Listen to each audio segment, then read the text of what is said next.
घाट, गोवा आणि लांबचा प्रवास. आजचा दिवस फुल अनएक्सेप्टेड होता. डे 3 सकाळ झाली, पटकन नाश्ता केला आणि आजचं डेस्टिनेशन क्लिअर होतं, कारवार.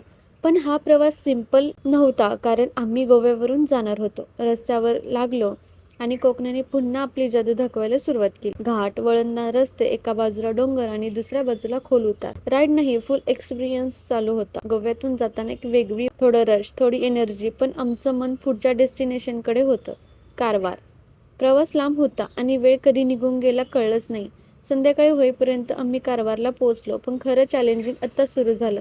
स्टे शोधण्याचं होतं. जिकडे तिकडे फिरलो, ऑप्शन्स बघितले, थोडं टेन्शन पण आलं आणि शेवटी कसंबसं एक रिसॉर्ट मिळालं. त्या मोमेंटला वाटलं, बस आता सगळं सेट झालंय. रूमवर पोहोचलो तेव्हा लक्षात आलं, आजचा पूर्ण दिवस प्रवासातच गेला. पण हॉनेस्टली थकवा होता, एक्सपेक्टेशन जास्त होतं. कधी कधी डेस्टिनीपेक्षा प्रवास जास्त काही देऊन जातो. डे 3 तसाच होता. उद्या काय एक्सप्लोर करणार ते पाहण्यासाठी नेक्स्ट पार्ट मिस करू नका.